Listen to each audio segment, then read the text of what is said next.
Hi, wannabes. Welcome to Solo Female Van Life lesson number 3. My name is Santina Doyle. I'm the host of a meetup called Solo Female Van Life Lessons. I host that on Wednesdays at 7 p.m. Eastern Time, and you're welcome to search Meetup for that and join.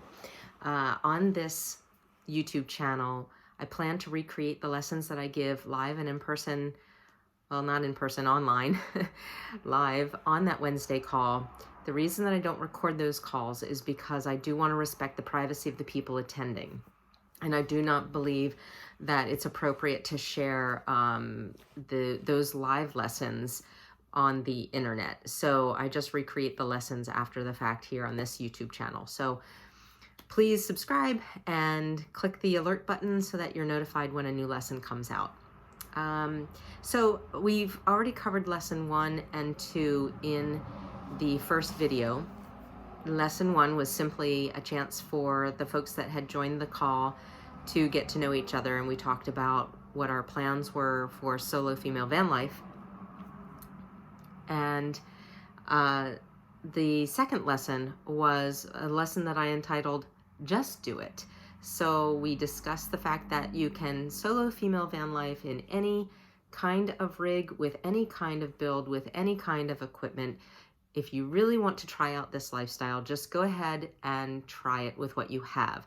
Don't go out and buy a van. Don't create an expensive build, and because you might not like the van, you might not like the build, you might not like the solo female van life. So if you use what you already have, get out there and go camping, boondocking, experience this with on your own or with other people, you'll get a sense of whether this lifestyle is for you. And then you can progress from there and buy a different rig or do a build, and just do it slowly to make sure that it's what you want. So that was lesson 2. Today we're talking about a safety check, a vehicle safety check before you get on the road. And this is something that I recommend for you, whether or not you are taking a long trip to go camping, solo female van lifing, or if you're just going to the grocery store down the road, because all of these different safety checks will affect how you might catch something that would prevent either an accident or a breakdown from occurring. So my first recommendation is that if you are going to be going on a long trip, like I went to Acadia National Park in Maine fairly recently in late September, early October of 2021, I hadn't had my vehicle. I live in Pennsylvania, and we have an annual inspection, and I hadn't had my vehicle inspected since the previous December. And so I wanted to make sure that I wasn't going to encounter any problems on my travels up to Maine that could be prevented. So I called my mechanic, scheduled an appointment, and it was about $50 for them to check out everything in my vehicle. And they found no safety issues. So I had a certain amount of confidence in my vehicle. Her name is Lucille. She's a Honda CR-V. And I felt pretty confident getting on the road that I wouldn't experience something that could have been prevented. Now, of course, an accident could have happened. I could have hit something in the road or hit another car or whatever. And that might not have been avoidable. And I would still have to have dealt with the accident or the breakdown. And that's for another video, another lesson on how to deal with those kinds of emergencies. But as for something preventable, I felt pretty confident that I had done everything that I could to prevent something bad from happening on my travels. So the first thing that I could recommend, though, if you don't want to spend the money to have your mechanic do a safety check, is you can do it yourself. And as women, we tend to be a little hesitant about mechanical things when it comes to our vehicles. We tend not to learn about them. We tend to not like to learn about them.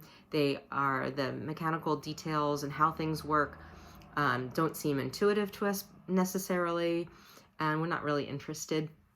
But what I can tell you is you can do a couple of things that would catch some of these easily caught or easily prevented problems from occurring. And I'm going to go through those now in a list. So the first item is you want to check your tires. And this includes your spare. Women, we need to know if we have a spare where it is. And I personally think that we should know how to change a tire. Not necessarily that we are going to do it ourselves, because it is difficult, because we sometimes don't have the strength that's required to loosen the lug nuts. But we should at least know how to do it and attempt to do it if we're in a bad situation, and hopefully help will arrive if we can't do it. So I would suggest that you learn to look at your tires. The first thing that you want to look for is the tread. You want to make sure that you have enough tread that you're not going to slip in rain. You certainly don't want to have a low tread if you're going to be in snow. I don't necessarily go towards areas where I would be driving in snow on purpose, but a chance snowfall might happen. But to check your tread and other signs of wear and tear on your tire, you simply go out and you look at them. If you have wear and tear, you're going to see places where the tread is lower or missing. It might be worn more on the inside of the tire or the outside of the tire, which probably indicates that you need an alignment. Or the tread could just be really low. And to check that, if you take a penny, an American penny, and you put Lincoln's head into the tread of the tire, you should be covering some of his head with the tread. If the tread is so low that it's only at the top of his head or even leaves a gap, your tread is too low. So you need to get new tires.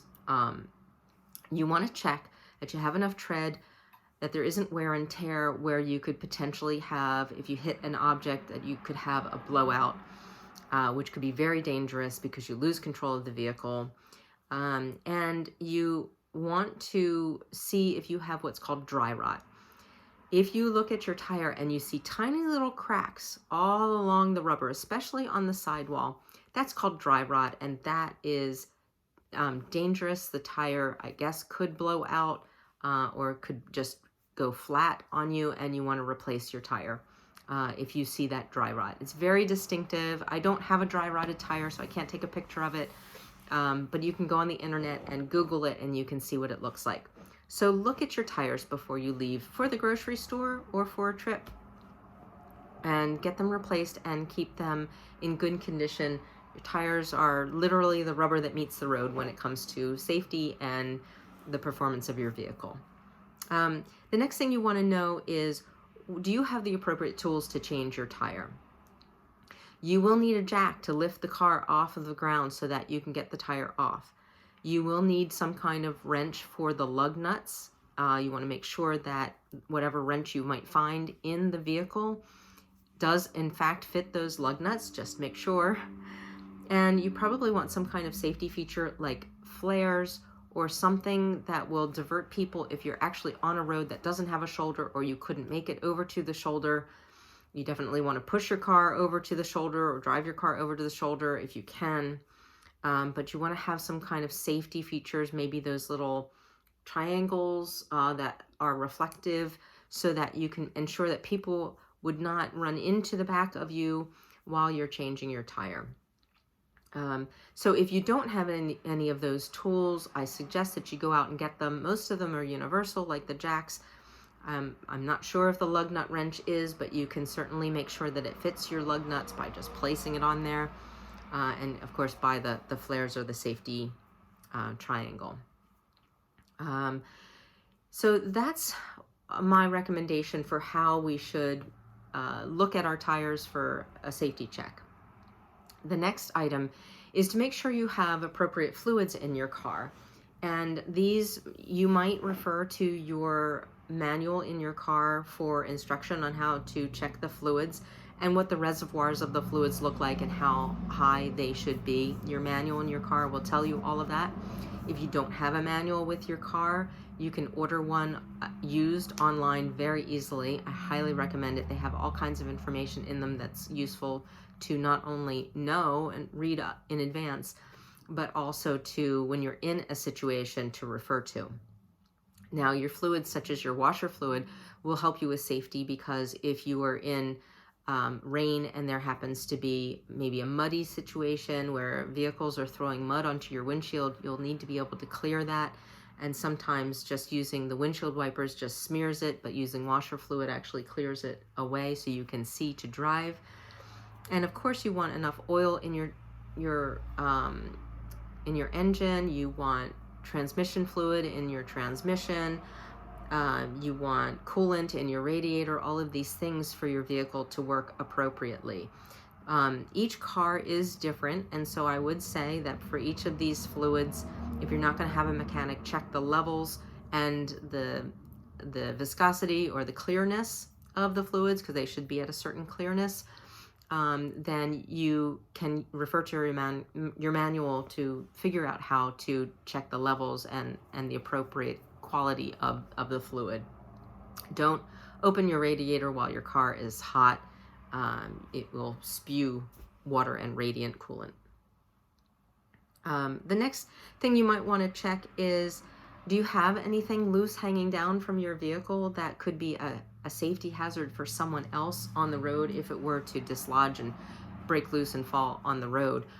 For instance, your muffler or your exhaust system or anything else. Sometimes there are covers that cover things on the bottom of your car. I can't remember what the covers are called. Sorry, I'm not mechanically inclined either.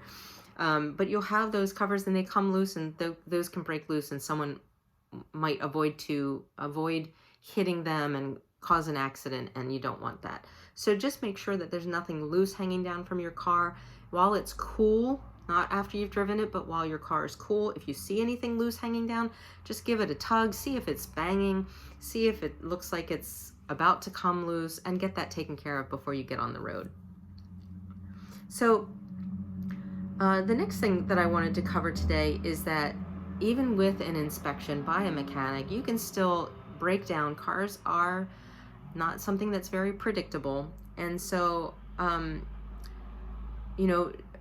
do what you can to learn about your car and to take care of yourself. As solo female van life women, we are empowered to take care of ourselves in most situations. We do ask for help when we need it, but we are not women who go out there and are incapable of handling situations. So for instance, you might want to practice changing your tire from a flat tire to your spare or your donut. It does take some strength to get the lug nuts off because they're put on with an impact drill, and I am in the process of researching what rechargeable piece of equipment I can carry with me that would allow me to get the lug nuts off quickly and easily and put them on properly.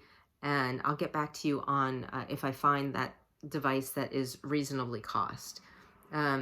So when you have a situation, if you feel something is wrong with your car, it doesn't feel right, it's acting funny, you hear a funny noise, find a place to safely pull over and then take a look at what you can look at. If you feel like the noise is coming from beneath your car, safely take a look, not on the side of the road that's facing the traffic, go on the other side, on the shoulder where it's safe, and take a look underneath, see what you can find.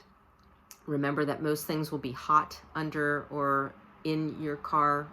A lot of the mechanical equipment will be hot from use, so be cautious about touching something. You might get burned.